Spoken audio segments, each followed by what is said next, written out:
Je suis dans la joie, une joie immense. Eh bien oui, aujourd'hui, quelle joie!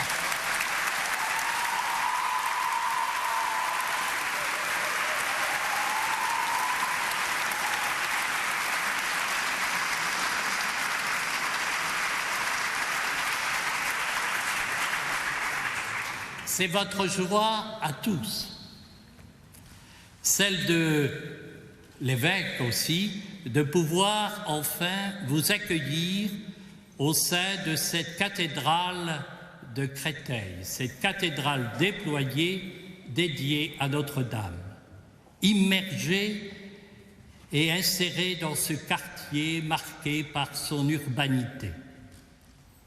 Oui, cette cathédrale et son espace culturel font la joie de l'évêque de Créteil et de tous les prêtres, diacres, laïcs de ce beau département et de cette belle ville.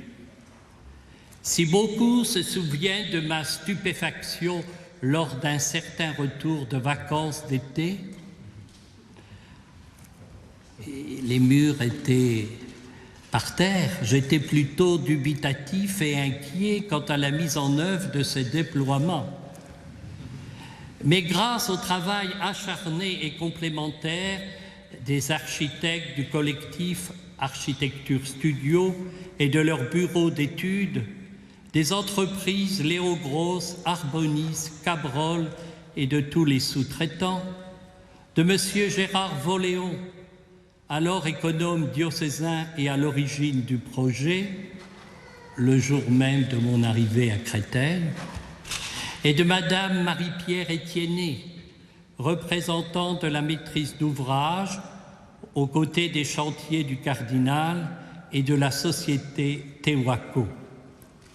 Grâce à la disponibilité des nombreux membres des équipes diocésaines qui se sont tous relayés et investis durant plus de 3 années.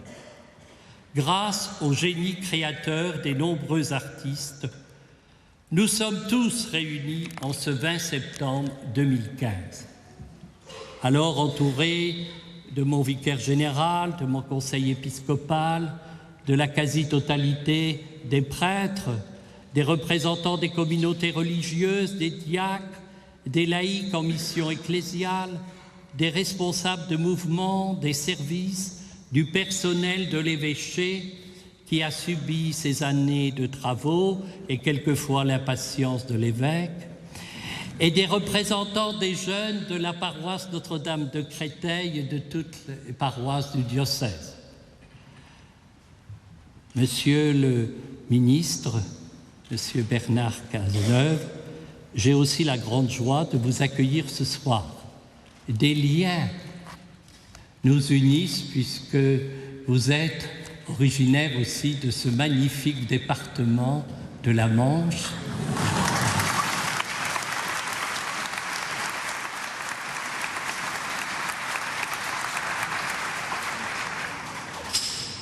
Où vous étiez très apprécié comme maire de Cherbourg.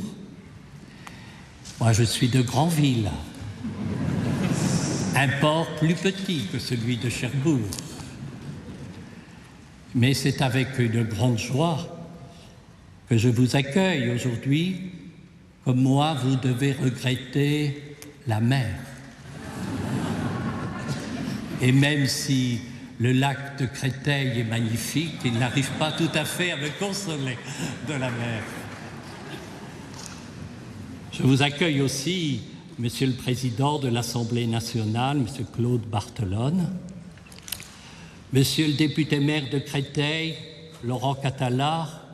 Avec ce chantier, nous sommes devenus des amis. Un grand merci pour tout ce soutien. Monsieur le sénateur, président du conseil départemental, Monsieur Christophe Favier, qui avait aussi soutenu ce chantier, Monsieur le préfet de région, Jean-François Carenceau, Monsieur le préfet du Val-de-Marne, Thierry Leleu. La discrétion m'empêche de dire tout ce que je vous dois. Messieurs les sous-préfets, Mesdames et Messieurs les maires, conseillers départementaux, députés, sénateurs, Mesdames, Messieurs les acteurs économiques, Monsieur Bruno Keller, directeur général des chantiers du Cardinal, qui insuffle un dynamisme important dans toute l'Île-de-France pour la construction de nouvelles églises.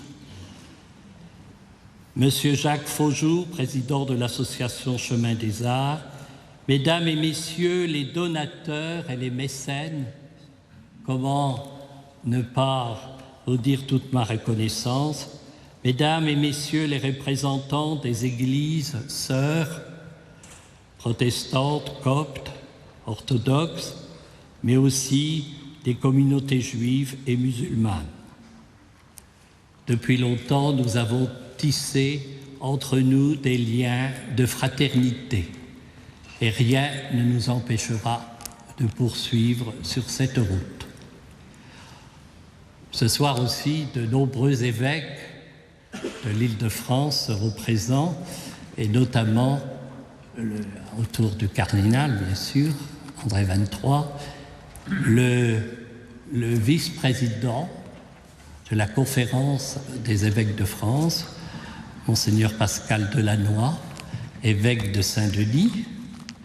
Bien sûr, j'ai la joie, et tous les diocésains ont la joie de vous revoir, Monseigneur Labigne. Vous n'êtes pas près d'être oublié.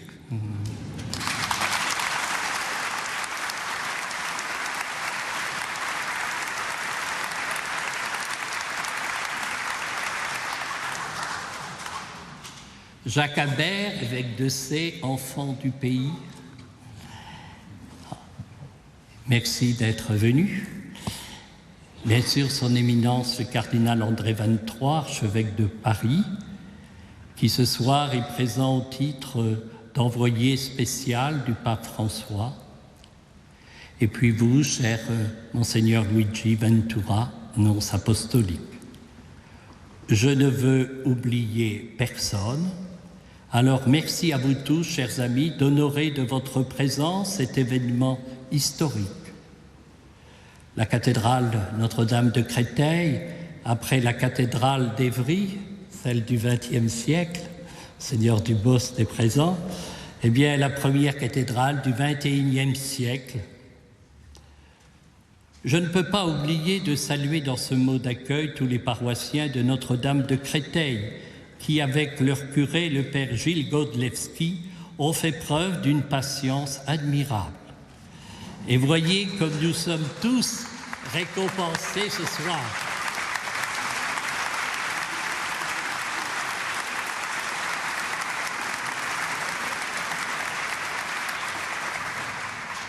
Nous pouvons contempler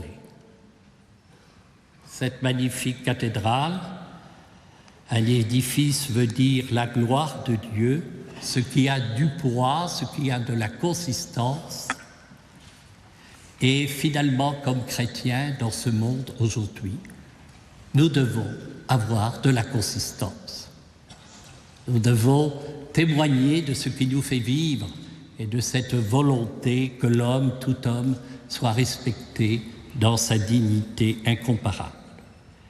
Notre joie profonde de porter dans le monde qui nous entoure le signe de l'espérance qui nous habite.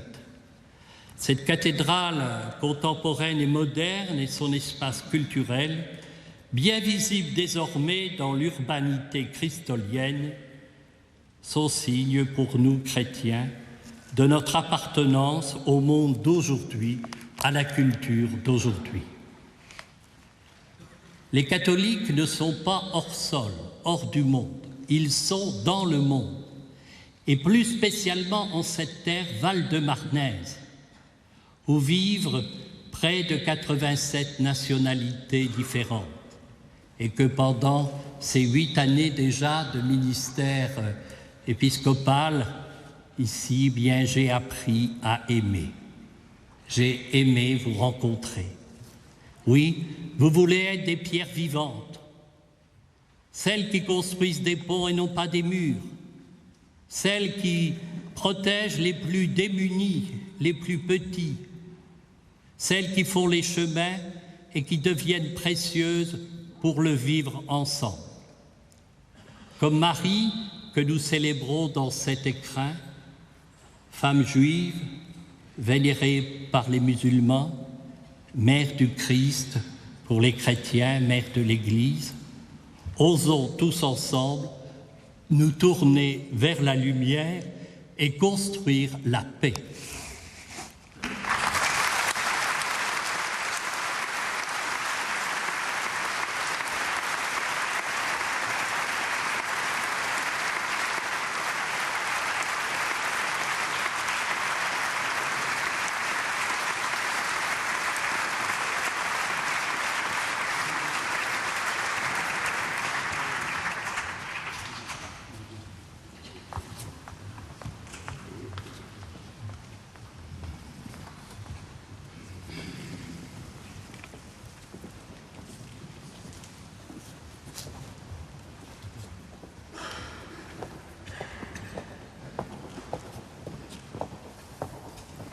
Monseigneur, je vous invite à vous approcher.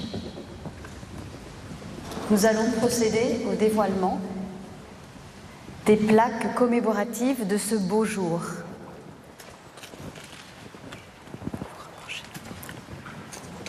Pour dévoiler la plaque d'inauguration de la cathédrale de Créteil et de son espace culturel, vous invitez à vos côtés Monsieur Bernard Cazeneuve, ministre de l'Intérieur.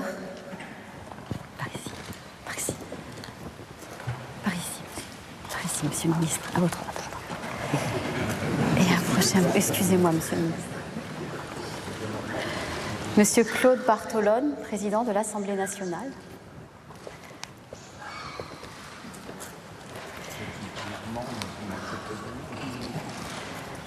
Monsieur Laurent Catala, député maire de Créteil. Monsieur Christian Favier, sénateur, président du conseil départemental du Val-de-Marne. Et Monsieur Jacques Faujour, président de l'association Chemin des Arts en Val-de-Marne.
Prendre vos places, s'il vous plaît.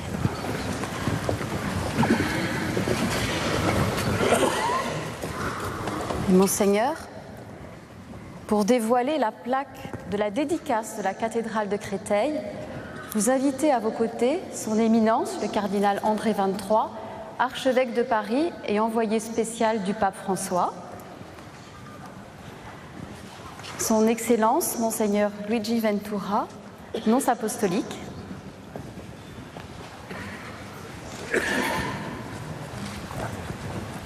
et Monsieur Bruno Keller, directeur général des chantiers du Cardinal.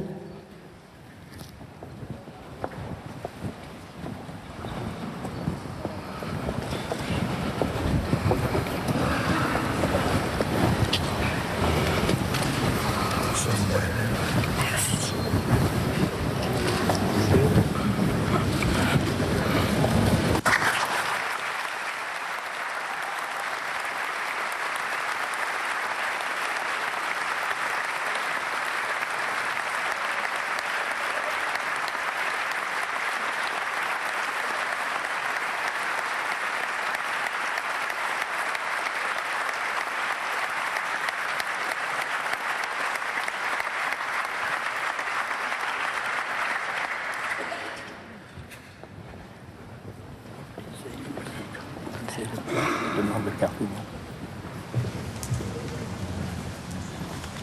Ces plaques seront posées à l'extérieur de la cathédrale, aux 2 entrées. Et maintenant, j'invite M. Laurent Catala, député maire de Créteil, à prendre la parole.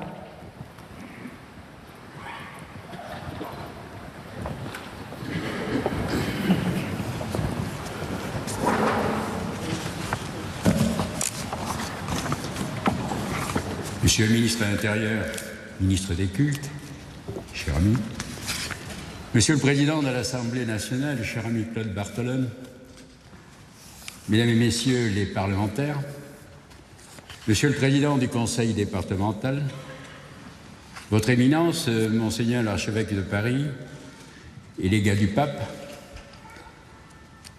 Votre Excellence, Monsieur le nonce apostolique, Monseigneur Sentier, évêque de Créteil, Mesdames, Messieurs, mes chers concitoyens, l'inauguration d'une cathédrale, cela compte dans l'histoire d'une ville. Je suis heureux de pouvoir vivre cet événement. Pour reprendre Monseigneur Sentier, je dirais, je suis dans la joie, moi aussi.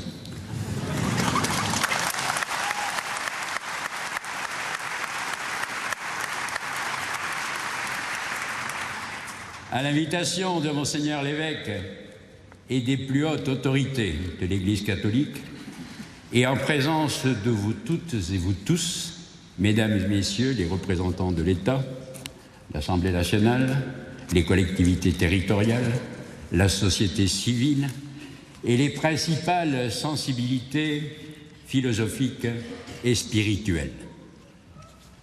Je suis un maire heureux, parce que cette réalisation, la première cathédrale du XXIe siècle, m'a-t-on dit, vient enrichir le patrimoine architectural et artistique de notre ville. L'édifice construit au milieu des années 70 se voulait modeste, discret, comme une graine enfouie dans le sol. On peut constater aujourd'hui que cette graine a trouvé un terreau fertile, puisque la cathédrale, désormais redéployée sur ses fondations, affirme avec panache sa place au sein de la cité. La transformation est particulièrement réussie. Je tiens à saluer la grande qualité architecturale de ce monument, qui s'inscrit dans une démarche artistique exigeante et très contemporaine, en accord avec le tissu urbain du quartier, je dirais même en harmonie. Sous cette nef qui pointe ses arceaux vers le ciel, on ressent de la sérénité, propice à la réflexion et au recueillement. La pureté des lignes, la noblesse des matériaux, le travail de recherche sur la lumière sont au service d'un message fort, celui d'une Église qui se veut ouverte, à l'écoute du monde et proche de celles et ceux qui sont dans la difficulté. Cette volonté d'ouverture, elle se traduit par la présence à vos côtés des représentants des autres cultes, notamment protestants, musulmans, juifs, bouddhistes, qui ont soutenu la construction de la cathédrale, tout comme vous avez soutenu le projet d'une grande mosquée à Créteil.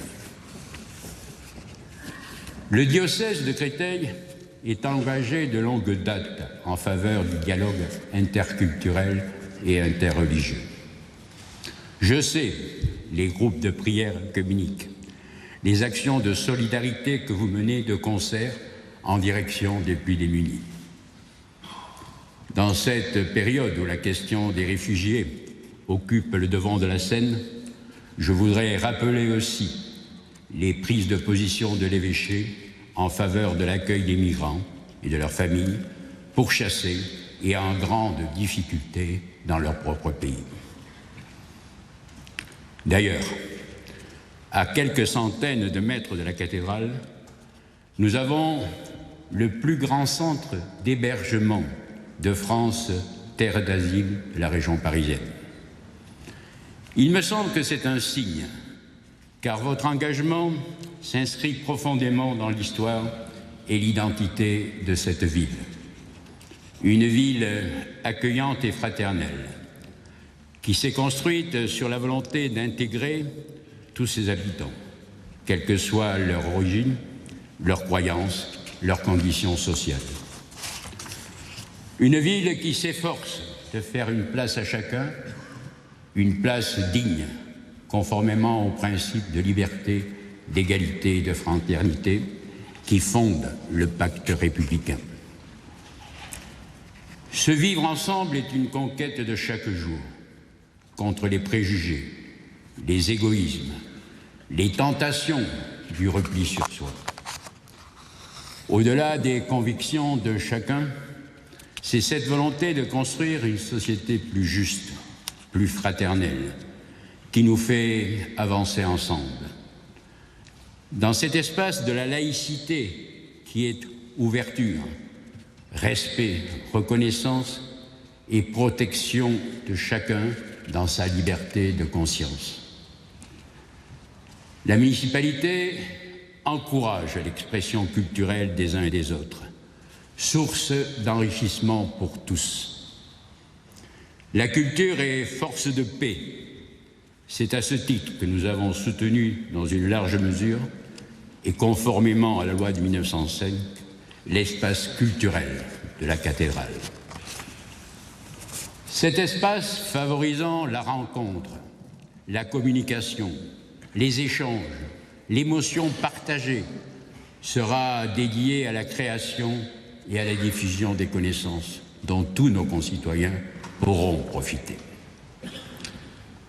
Permettez-moi, pour clore cette intervention, de rendre hommage à toutes celles et ceux qui se sont investis généreusement dans ce beau projet.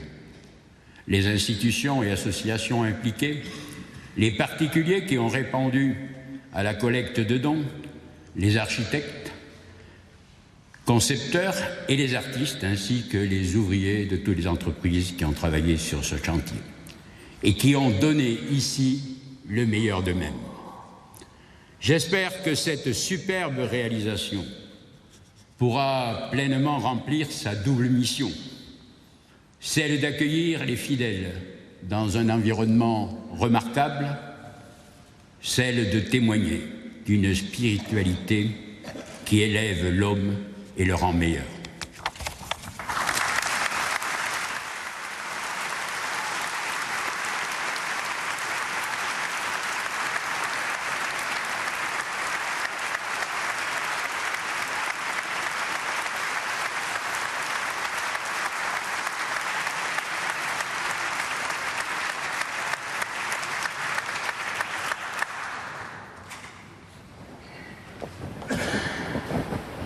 J'invite M. Christian Favier, sénateur, président du Conseil départemental du Val-de-Marne, à prendre la parole.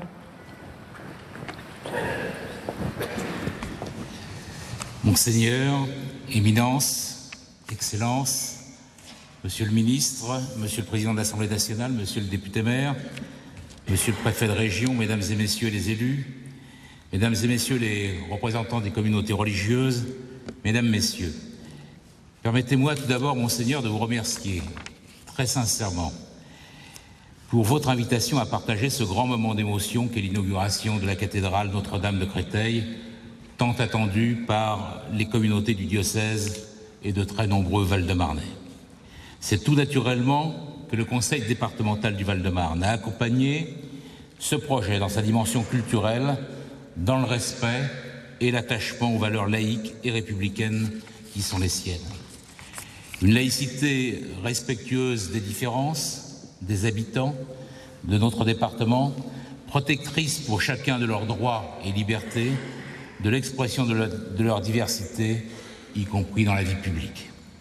Je me joins à vos remerciements à l'intention des hommes de l'art et des artistes, des bénévoles, des donateurs, des femmes et des hommes des paroisses de Créteil et du Val-de-Marne, qui ont mobilisé leur énergie pour aboutir à cette belle réussite d'un lieu ouvert à l'autre, aux autres.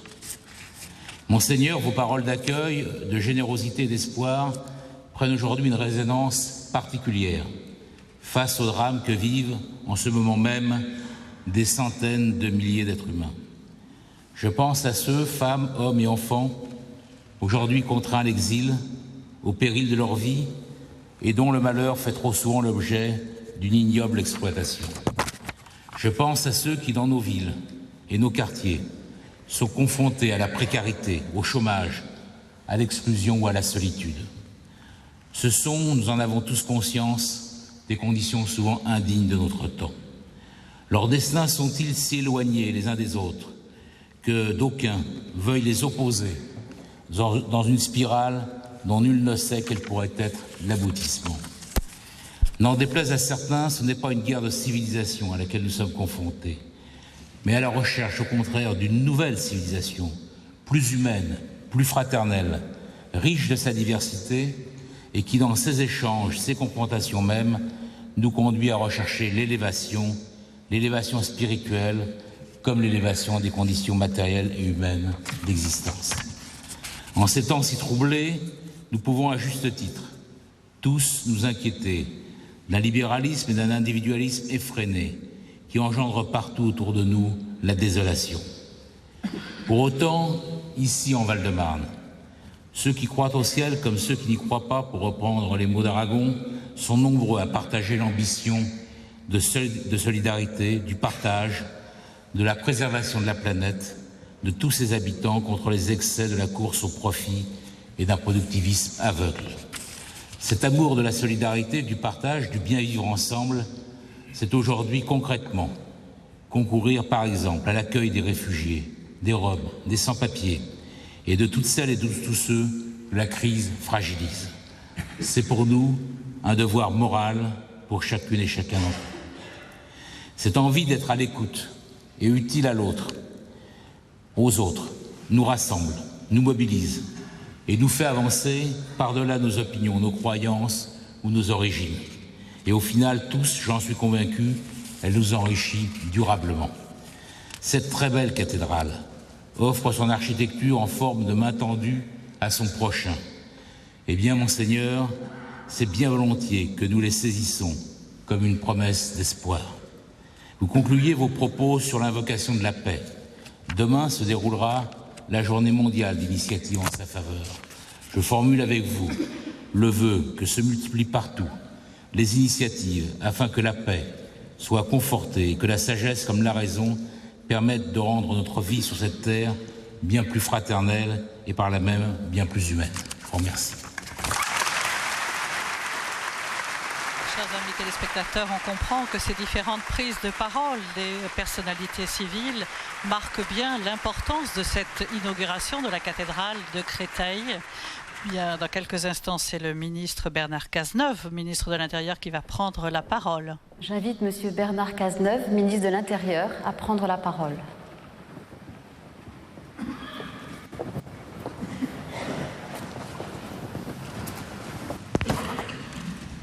Monsieur le préfet de région, Monsieur le président de l'Assemblée nationale, Monsieur le préfet, Monsieur le député-maire, cher Laurent Catala, Mesdames et Messieurs les parlementaires, Monsieur le président du Conseil départemental, Mesdames et Messieurs les élus, Votre Excellence, Monsieur le nonce apostolique, Votre Éminence, Monsieur le cardinal archevêque de Paris, Monseigneur, Mesdames, Messieurs, c'est avec une très grande émotion que je suis parmi vous aujourd'hui à l'occasion de l'inauguration de cette cathédrale déployée.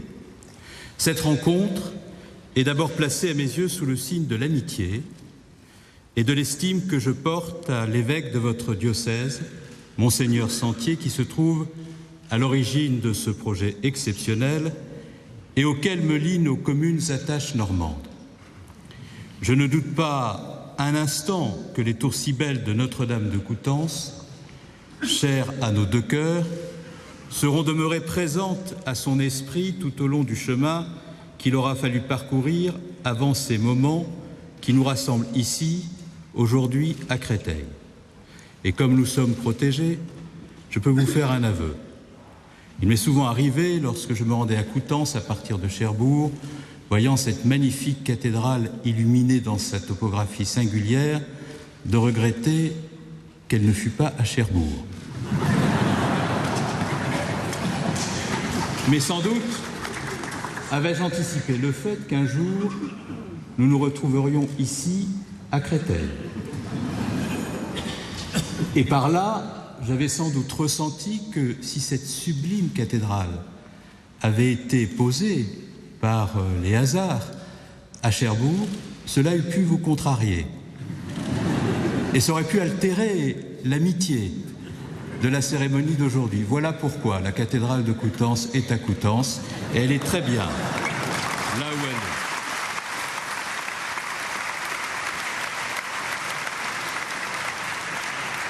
Je sais aussi que vous aurez entrepris ce grand projet avec l'ambition de faire de ce lieu magnifique un espace d'échange et de rencontre, ouvert à tous les habitants de Créteil et du Val-de-Marne, quelles que soient leurs origines, leurs convictions ou leurs croyances.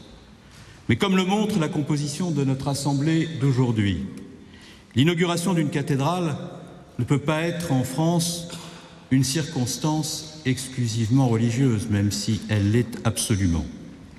Ce projet, comme le geste architectural qu'il exprime, s'inscrit en effet dans l'histoire longue de notre pays, dans ce qu'elle a de plus précieux.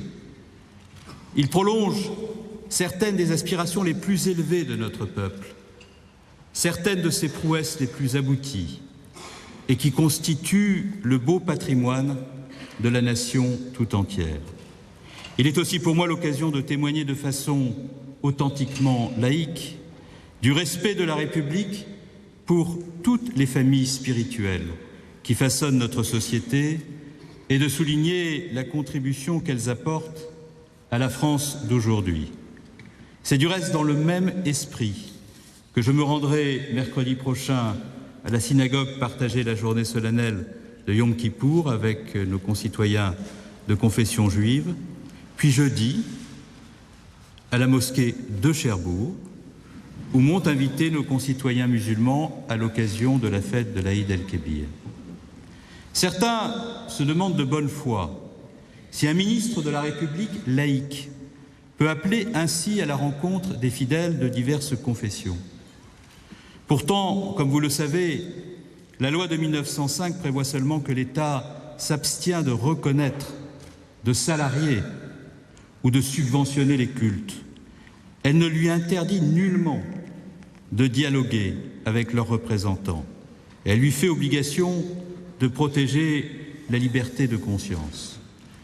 Et je me souviens de la remarquable séance que nous avons eue ensemble avec le bureau de la Conférence des évêques il y a de cela un peu plus de 15 jours, où dans le secret de nos délibérations, que je ne trahirai pas en ce lieu, nous avons évoqué bien des choses essentielles et profondes, qui renvoient à la spiritualité, mais aussi au devoir de ceux qui sont investis de la responsabilité publique et politique, dans un contexte aussi difficile que celui que nous connaissons. Et je dois dire que j'ai toujours puisé dans ce dialogue sincère, profond, authentique, de la force aussi pour exercer la responsabilité qui m'incombe dans le contexte particulier que l'on sait.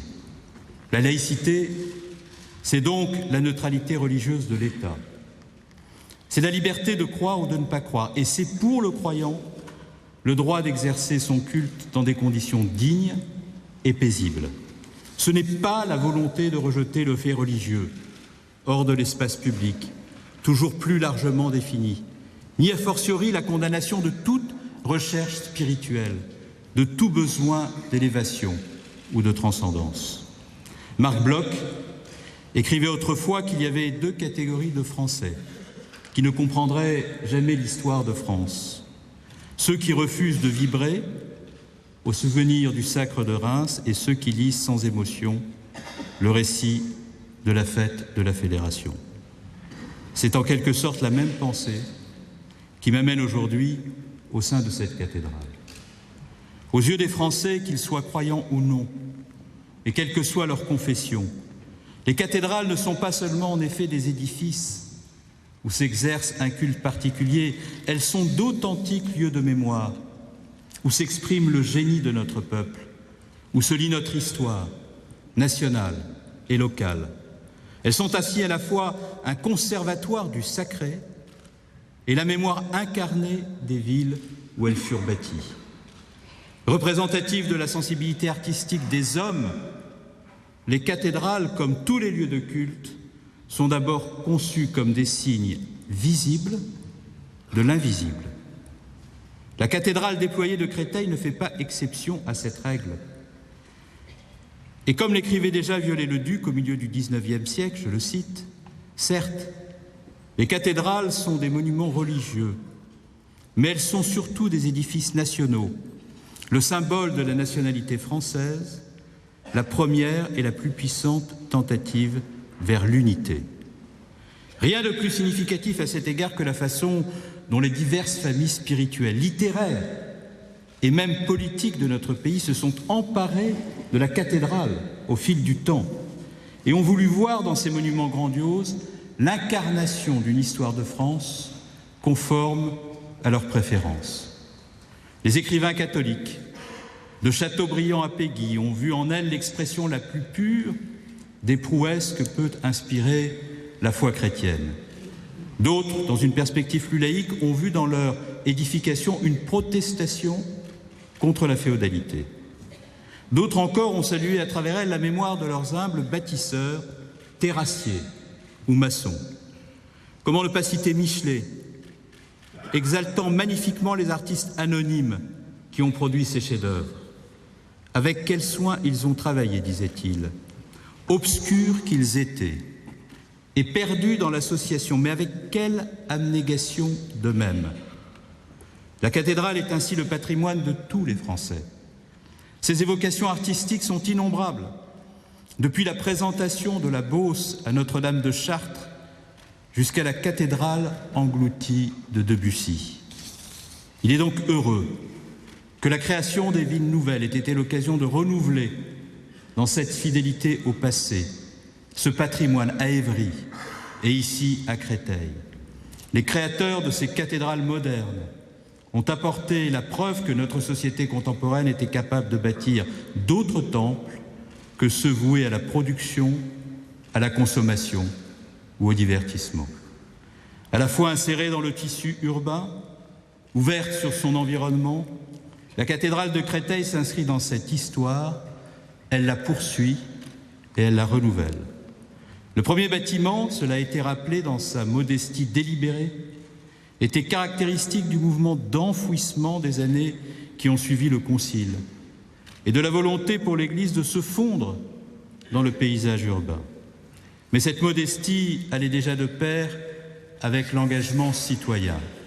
La cathédrale déployée d'aujourd'hui me semble être à l'image d'une Église tournée vers le monde qui l'entoure, comme l'y exhorte, avec de très beaux discours, le pape François. Au-delà de son projet architectural, de la recherche d'une beauté qui donne du sens, à travers l'évocation de mains jointes par la prière, c'est encore et toujours un édifice placé dans la cité, un édifice sacré, construit par des hommes et ouvert à tous, croyants et incroyants, catholiques ou non catholiques, un lieu vivant à l'image de la population du diocèse. La cathédrale de Créteil est ainsi l'expression contemporaine de l'une de ces multiples familles spirituelles qui constituent la réalité humaine du Val-de-Marne. Un territoire qui a rapidement pris son essor, qui a fait de sa diversité, de sa jeunesse, une richesse grâce à la volonté des femmes et des hommes qui y vivent. La mairie et le conseil départemental ne s'y sont pas trompés en soutenant pour sa partie culturelle ce projet de cathédrale, comme ils ont pu soutenir par le passé d'autres lieux de culte. Dans une ville et un département où cohabitent en paix et fraternité chrétiens, juifs et musulmans, le dialogue interreligieux constitue une évidence. Chacun connaît à ce titre le rôle de l'évêque, qui fut lui-même plusieurs années président du Conseil pour les relations interreligieuses et les nouveaux mouvements religieux au sein de la conférence épiscopale. Si les renseignements qui m'ont été donnés sont exacts, mais il est rare qu'au ministère de l'Intérieur, il ne le soit pas. Je sais que son engagement en faveur du vivre ensemble est le fruit d'une conviction personnelle, profondément ancrée, et qu'il se situe dans la continuité des 3 précédents évêques. Et je voudrais vraiment, du fond du cœur, vous dire la très grande considération que j'ai pour vous et la très grande estime que j'ai pour l'humanisme qui vous guide à chaque instant dans l'exercice des fonctions qui sont les vôtres. Un tel engagement me semble particulièrement nécessaire aujourd'hui. Dans la période de grave tension que connaît notre société, il est de notre responsabilité commune de faire vivre les valeurs de laïcité, de tolérance, de fraternité et de respect. Et je n'oublie pas, en ce jour solennel mais joyeux, que je suis venu une première fois à Créteil comme ministre de l'Intérieur l'an dernier, dans des circonstances particulières, par un triste et froid matin de décembre. Nous étions réunis, vous vous en souvenez pour un certain nombre d'entre vous qui étiez présents, pour condamner un odieux crime antisémite qui avait frappé l'une des familles de cette ville. Nous étions là tous ensemble, venus de partout, de toute religion, de toute sensibilité politique, pour exprimer aux victimes profondément traumatisées notre compassion, en même temps que notre solidarité. Derrière cet acte lâche et crapuleux, nous savions déjà tous, en décembre 2014, qu'il y avait des maux qui minent la République. Le racisme, l'intolérance, la violence, les discriminations, le fanatisme. Et c'est pourquoi nous sommes revenus quelques mois plus tard à la préfecture du Val-de-Marne, autour du Premier ministre Manuel Valls, pour annoncer le lancement d'un vaste plan de lutte contre le racisme et l'antisémitisme, faite grande cause nationale. Le gouvernement, comme vous le savez, est résolu à mener sans faiblesse le combat qu'il livre contre toutes les formes de violence perpétrées contre nos concitoyens en raison de leurs origines, de leur confection ou de leurs croyances. La République doit protéger tous ses enfants et elle le fera résolument. Sinon, la République ne serait plus la République. Ce besoin de protection s'étend bien entendu aux chrétiens. Le projet d'attentat qui a été déjoué voici peu dans ce département, à Villejuif, visait précisément des églises, démontrant que celles-ci pouvaient être la cible de Daesh en Europe, et non pas seulement en Syrie ou en Irak, où les chrétiens subissent un effroyable martyre.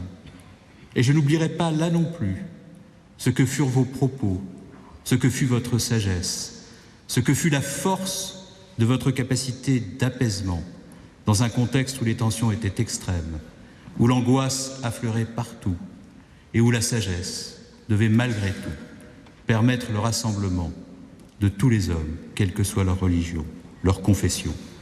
Et je voudrais que nous ayons en cet instant une pensée pour les chrétiens d'Orient, comme pour toutes les minorités religieuses persécutées au Proche-Orient.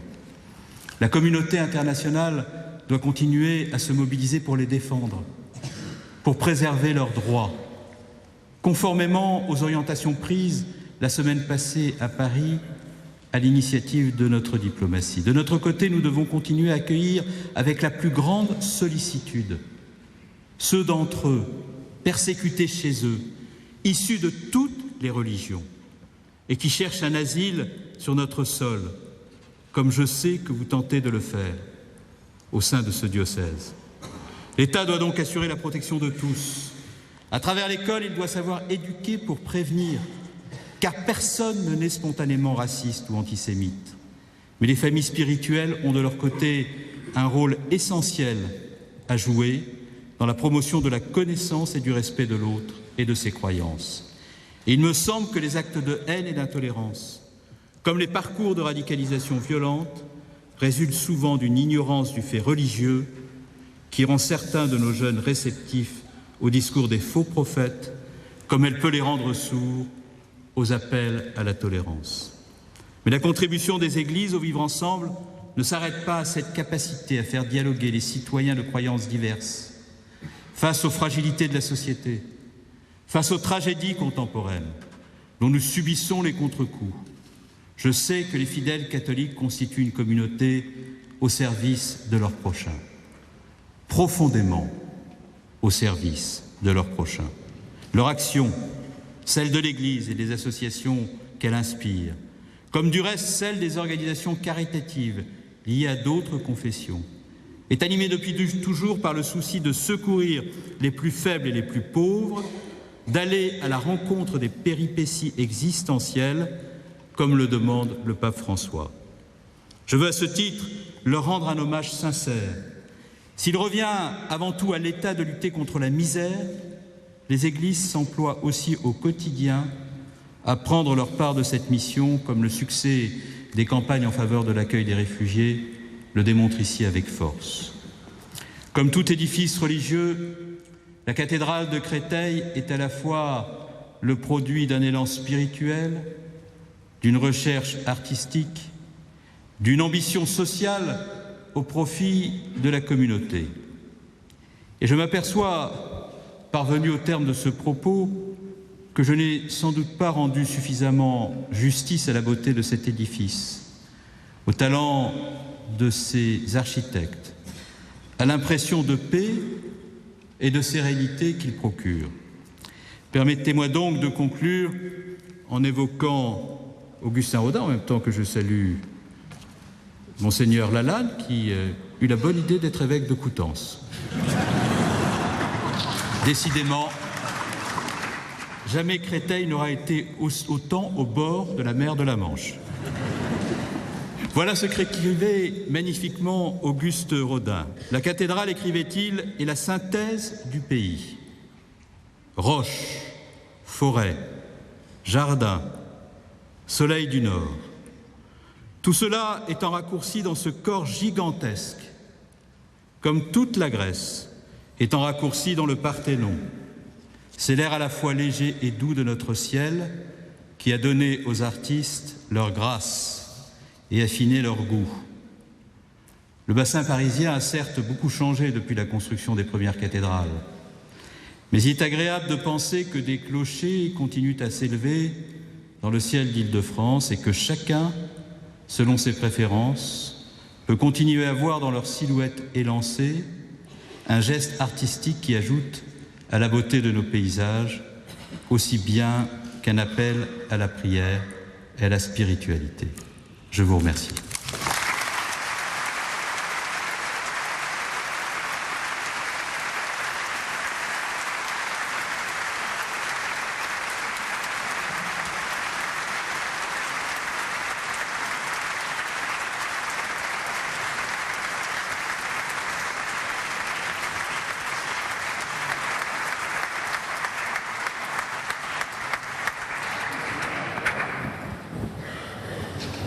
Je vous invite à prendre la parole, Monseigneur.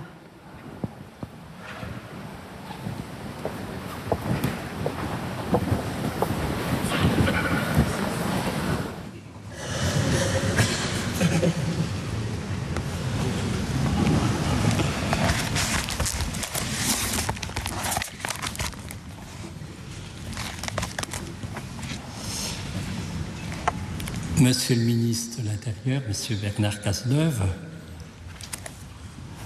nous sommes compatriotes. Monsieur Claude Barthelone, président de l'Assemblée, Monsieur Christian Favier, Monsieur Laurent Catala, notre maire, mes frères dans l'épiscopat, Monsieur Bruno Keller, Monsieur Jacques Faujour, merci. Merci de tout cœur. Nos bonnes relations nous permettent de travailler ensemble, chacun à sa place, chacun dans son domaine pour le bien commun. Notre cathédrale et son espace culturel sont donc inaugurés. Il nous reste, sous la présidence du cardinal 23, qui m'a profondément encouragé, il nous reste à dédicacer cette cathédrale. Mais avant que ne commence la célébration, je voudrais vous remercier, vous tous, et je pense particulièrement aussi à tous les maires et élus du Val-de-Marne qui sont venus nombreux, d'avoir honoré de votre présence cette inauguration. Merci à tous ceux qui ont cru et soutenu un évêque qui partait pour un projet un peu fou. Au conseil épiscopal, le conseil des consulteurs, le presbytérium, l'ensemble des diacres, des laïcs en mission ecclésiale, des responsables des services et des mouvements. Et je voudrais aussi vous remercier, Monseigneur Ventura, parce qu'il y a eu quelques inquiétudes au plan financier, et grâce à vous, puisque un évêque doit demander devant un tel projet l'accord de la congrégation du clergé, eh bien vous m'avez encouragé et toujours soutenu. Merci au collectif d'Architecture Studio, aux artistes qui ont su rendre si belle et brillante notre cathédrale. Merci à tous ceux et celles qui ont travaillé sur ce chantier si particulier. On ne construit pas tous les jours une cathédrale. Merci au comité ressources qui, sous la houlette de M. François Fayolle et de M. François Sommer-Vogel, voyez le nom de François, ont cherché et trouvé de multiples astuces pour l'appel aux dons et au financement de ce projet. Merci aux parrains de la cathédrale, aux ambassadeurs, aux mécènes et à la foule des donateurs sans qui rien n'aurait été possible. Merci au dynamique service de la communication sous la houlette de Madame Sabine Moreux et à son assistante Floriane Guénard, qui n'ont pas ménagé leur peine et toujours dans la bonne humeur. Merci aux nombreux journalistes qui, depuis plusieurs mois et semaines, ont permis par leur reportage de faire connaître la belle cathédrale de Créteil. Et ce soir, un merci particulier à KTO Télévision et à Radio Notre-Dame qui captent en direct notre célébration. Merci à Michel Lambert et Pierre Piercier et aux musiciens et choristes pour l'animation des chants. Un grand merci pour avoir porté la création du Te Deum, création mondiale que nous aurons la joie d'entendre ce soir. Un merci particulier et appuyé à Monsieur Gérard Voléon,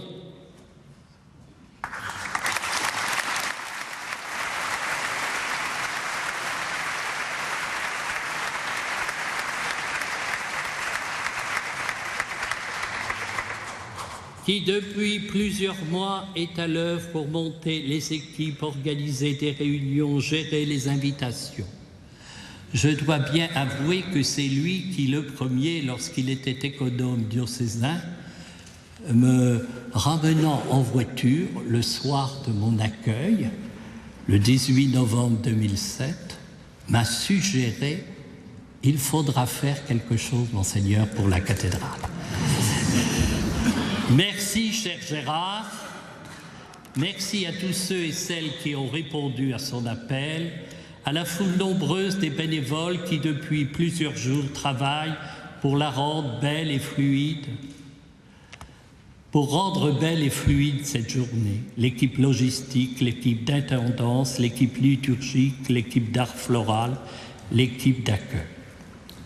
Et merci aussi à grand merci appuyé à Madame Marie-Pierre Etiennet,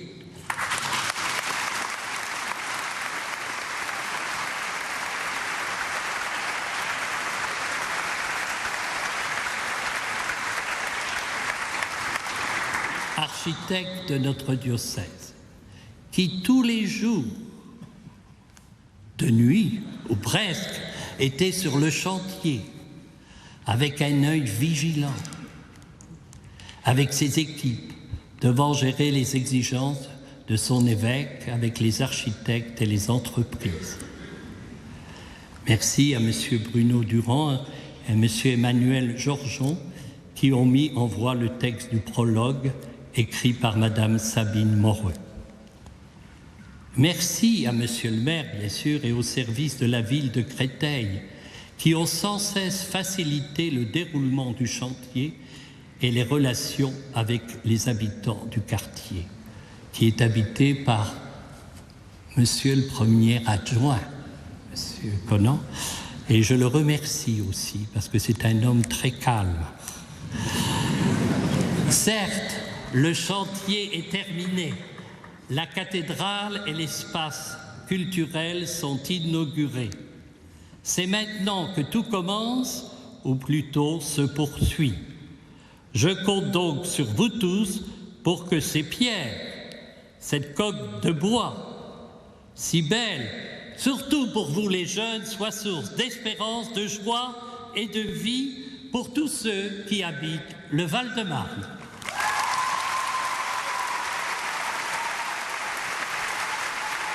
C'est sur ces remerciements de Monseigneur Michel Sentier, évêque de Créteil, que se termine cette première partie, cette première retransmission, cette cérémonie civile. Vous l'avez vécue sur KTO en direct avec de nombreuses personnalités.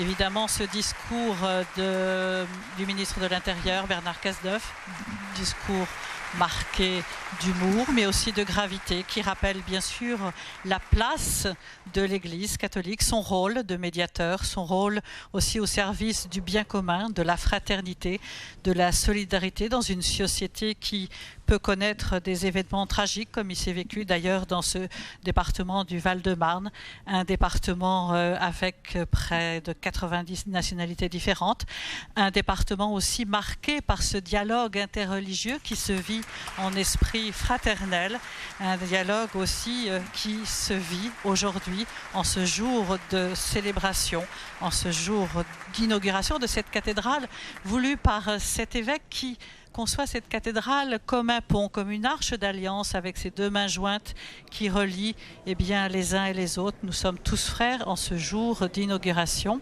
Nous nous retrouverons dans quelques minutes sur KTO pour vivre cette célébration religieuse qu'on appelle célébration de la dédicace, un rite très particulier qui va marquer vraiment l'envol de ce que peut être une cathédrale pour un diocèse. Alors restez à l'écoute évidemment. Vous pourrez bien sûr retrouver tous ces discours sur KTO, sur ktotv.com bien évidemment. Et puis je dois dire que c'est cette émotion que l'on ressent à travers cette assemblée très nombreuse, 1200 personnes, une trentaine d'évêques venus participer avec le nonce apostolique présent, Monseigneur Luigi Ventura, Monseigneur 23 bien évidemment, le cardinal archevêque de Paris qui va présider cette célébration de la dédicace de la cathédrale de Créteil, la cathédrale Notre-Dame. On se retrouve dans quelques instants, restez bien à l'écoute et puis pour cette dédicace, nous resterons aussi en prière et dans cet esprit qui veut que on peut rendre grâce au fond pour cet bel événement, un événement qui est unique. Une cathédrale, ce n'est pas tous les jours qu'on la construit, une première cathédrale construite pour le XXIe siècle. Merci à tous, à tout à l'heure.